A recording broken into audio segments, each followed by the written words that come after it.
In a remote village nestled between misty hills, there was a forest known as Blackthorn, a place of whispered legends and unspoken fears. The locals claimed the forest was alive with shadows that moved on their own, stretching their long, thin arms toward anyone who dared wander too far. No one had ever dared to investigate the truth behind the tales, until a team of explorers, led by Professor Elias Drake, decided to uncover the mystery. Elias was obsessed with the stories of Blackthorn. He carried an old journal filled with accounts dating back to the 17th century. The pages spoke of malevolent entities that could steal the souls of those who entered the forest, leaving them to wander as hollow shells. He gathered a team of 5, 2 researchers, a photographer named Clara, a local guide, and himself, armed with camping gear, cameras, and a few weapons, just in case. They set off for Blackthorn, ignoring the villagers' warnings. The moment they stepped beneath the dense canopy, the air changed. It was colder than outside, and a faint, unnatural wind whispered through the trees, though the leaves remained still. On the first night, the team set up camp and lit a fire. As the group rested, Clara wandered off to take pictures. When she returned, her face was pale. She showed the group a photograph of the trees. At first glance, it seemed normal, but faint. Ghostly figures could be seen between the trunks.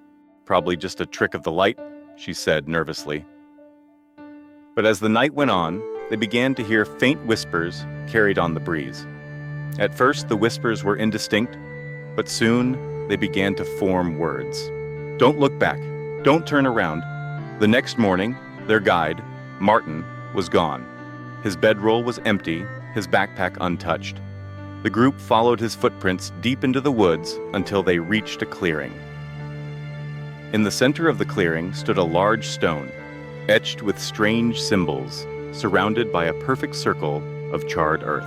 "This is ancient," Elias murmured, running his fingers over the markings. But before he could say more, Clara screamed.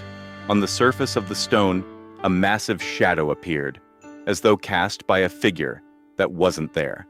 The shadow shifted, stretching toward them, and then slithered into the surrounding trees. By the time they set up camp again, the forest had grown eerily silent.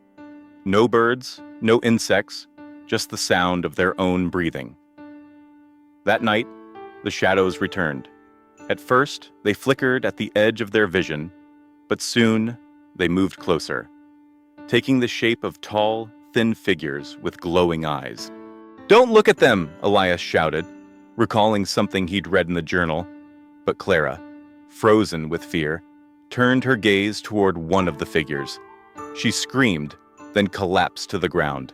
When the others rushed to her, her eyes were wide open, staring blankly into nothingness. Her body was cold, and no matter how much they shook her, she didn't respond. Elias and the remaining researcher, Paul, abandoned their camp and ran. The shadows pursued them, their whispers growing louder, their forms darting between the trees like living nightmares. The 2 men finally burst out of the forest at dawn, gasping for air. The village was in sight, but neither could explain what had happened.